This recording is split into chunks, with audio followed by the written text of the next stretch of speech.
And we are live. What's up, everybody? Welcome to this week's episode of Betting the Booth Podcasting. Just getting everything settled. We're ready to go. Everyone's day's going well, week's going well, weekend going well.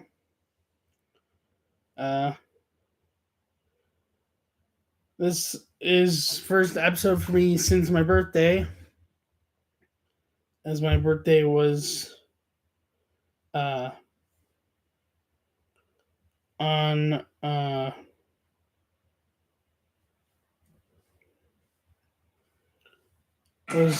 Sunday. I'm 26. So that's nice to be finally. I was at Browns 49ers. We'll talk about that game.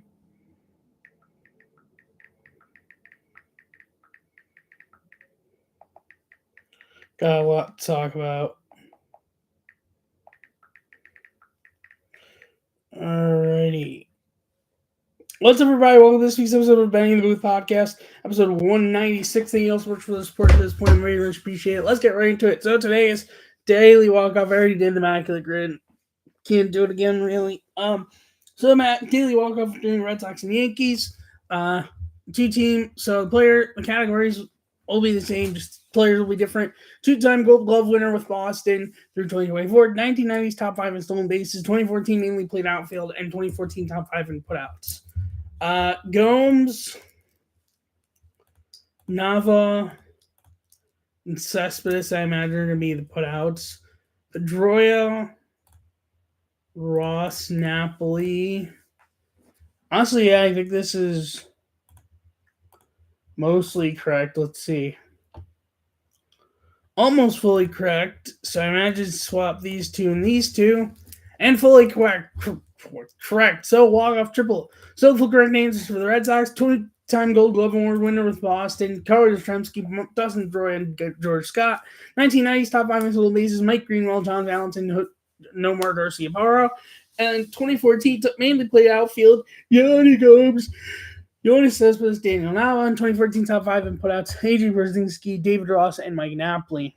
And then for the Yankees, same categories, just different players. Chuck Knobloch, Mark Teixeira, Ichiro Suzuki, Francisco Cervelli, Derek Jeter, Bernie Williams, Brian McCann, Joe Pepitone, Jacoby Ellsbury, Brett Gardner, Steve Sachs, and Wade Boggs. So Gardner, Ellsbury, and Suzuki, I imagine, will be the outfield. The putouts, Teixeira, McCann, and Cervelli.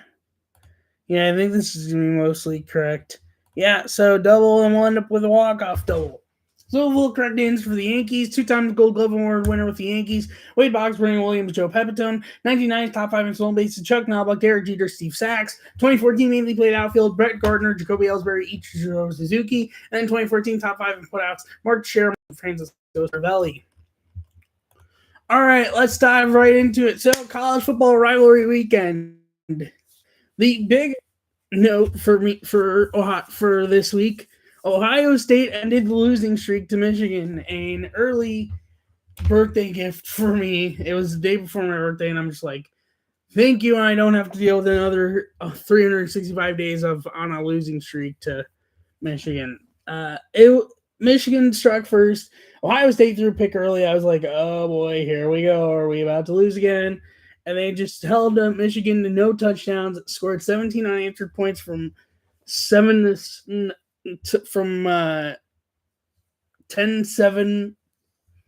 and the rest was pretty much history, as Ohio State pretty much had this game from beginning to end. And finally end the losing streak to Michigan. It's over. Over 2,000 days between wins. Other notes from this weekend: number 16 Texas beat number 3 Texas A&M 27-17. Number 7 Ole Miss beat Missouri 38-19. The first 11-win season in Ole Miss history. Number 25 Arizona beat number 20 Arizona State 20-7. Number 14 Vandy beat number 19 Tennessee 45-24, and number 21 SMU lost to Cal 38-35. College football playoff rankings, the second to last one of the season.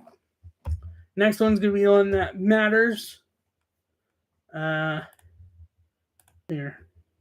So from the bottom, number 20 teams that dropped out: Tennessee, Arizona State, SMU, and Pitt. Number 25, newly ranked, is James Madison. Number 24, newly ranked, is North Texas. Number 23, newly ranked, is Iowa. Number 22, moving up from 23, is Georgia Tech. 21, newly ranked, is Houston. Number 20, moving up from 24, is Tulane. Number 19, moving down from 15, is Michigan. Number 18, moving up from 25, is from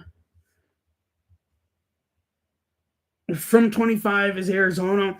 Number 17 moving up from 18 is Virginia. Number 16 moving up from 17 is USC.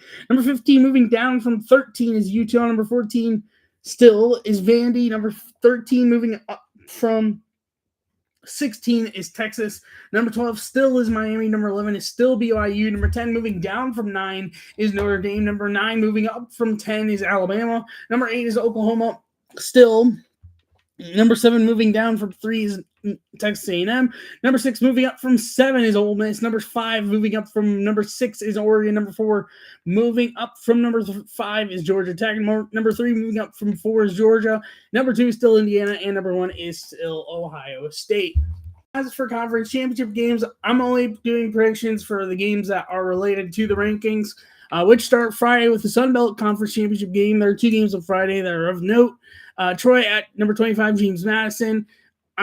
Which basically on Friday I'm predicting the ranked teams to win: James Madison and then Tulane for the Sun Belt AAC. Sun Belt one will be at 7 p.m. on the ESPN, and the AAC will be on 8 p.m. on ABC. And then for Saturday, the main ones that matter: number 11 BYU against number 4 Texas Tech for the Big 12 championship from the Cowboys Stadium, 12 p.m. on ABC. I have Texas Tech. Number 3 Georgia against number 9 Bama for the SEC from the Falcons Stadium, 4 p.m. on ABC, rematch of the regular season matchup from this year, where Bama had that comeback win. I originally wrote Georgia. I'm actually thinking I'm going to change my pick here. I think Bama's going to win. Bama's just had their number pretty much every time the recent years, except for like once in the conference in the national championship.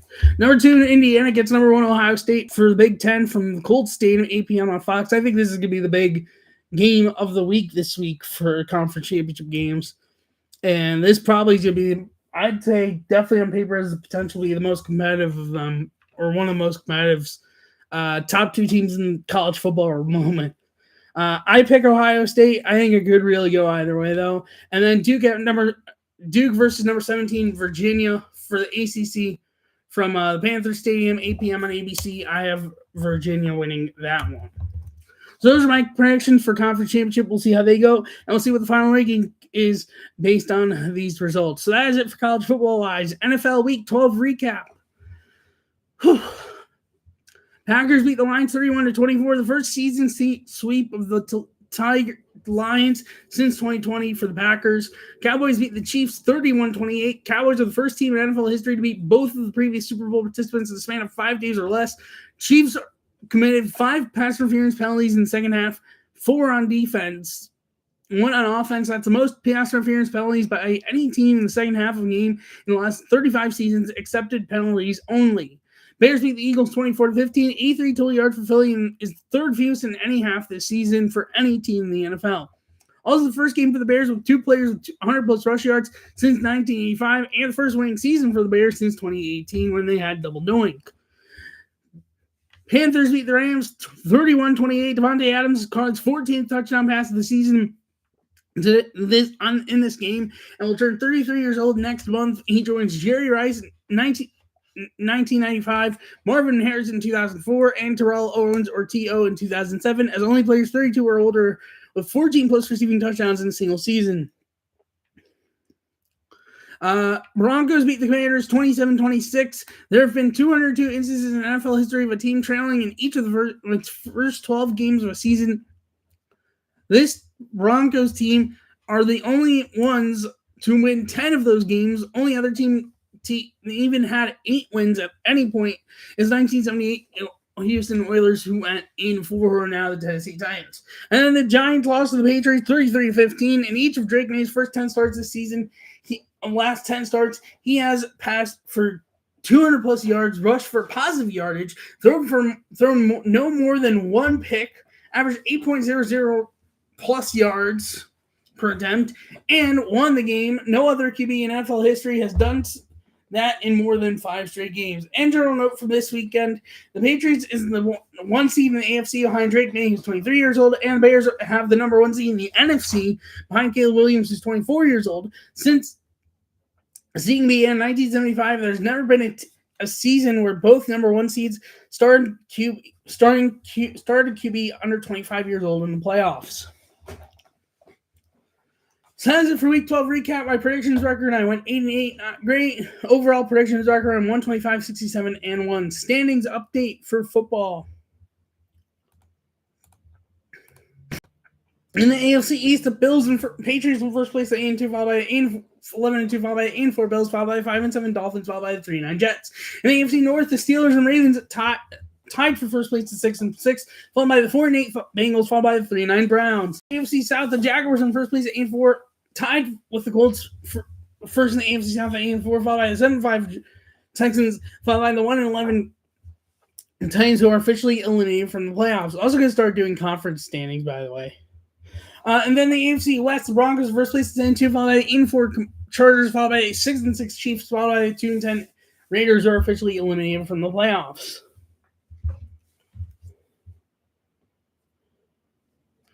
In the NFC East, the Eagles in first place at 8-4, followed by the 6-5 Cowboys, followed by the 3-9 Commanders. In the NFC North, the Bears in first place at 9-3, followed by 8-3 Packers, followed by the 7-5 Lions, followed by the 4-8 Vikings. In the NFC South, the Buccaneers in first place at 7-5, followed by the 7-6 Panthers, followed by the 4-8 Falcons, followed by the 2-10 Saints, who are eliminated from the playoffs. And in the NFC West, the Rams in first place are tied for first place with the Seahawks at 9-3, followed by the 9-4 49ers, followed by the 3-9 Cardinals, are eliminated from the playoffs. And then conference standings, which we won't be including eliminated teams yeah.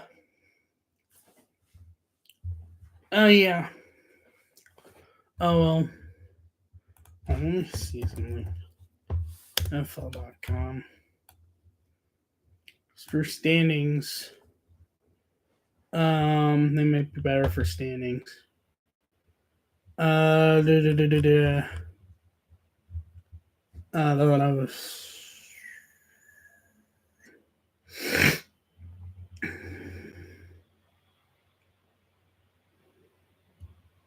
standings,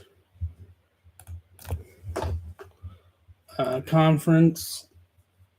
Let's get back. No.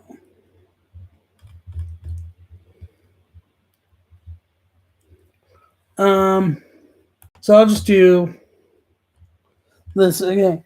AFC, if the playoffs were today, the Patriots have the first round bye. 2 seed the Broncos, 3 seed the Jaguars, 4 seed the Ravens, 5 seed the Chargers, 6 seed the Colts, 7 seed the Bills. Those would be the playoff teams. Below them, Texans, Steelers, Chiefs, Dolphins, Bengals, and Jets and Browns, with the Raiders and Titans officially eliminated from the playoffs. NFC, for the teams that would be in the playoffs, 1 Bears, 2 Rams, 3 Eagles, 4 Buccaneers, 5 Seahawks, 6 Packers, 7 49ers, and then teams that are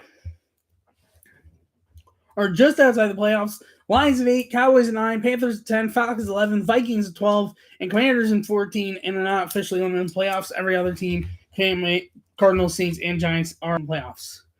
And then as for Week 13 predictions, Thursday Night Football, Cowboys and Lions, I have the Lions. Sunday, Seahawks and Falcons, 1 p.m. on Fox, I have the Seahawks. Titans at Browns, 1 p.m. on Fox, I have the Browns. Commanders at Vikings, 1 p.m. on Fox, I have the Commanders.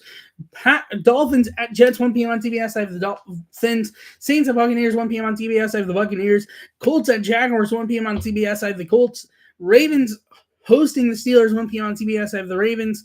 Bengals at Bills, 1 p.m. on Fox, I have the Bills.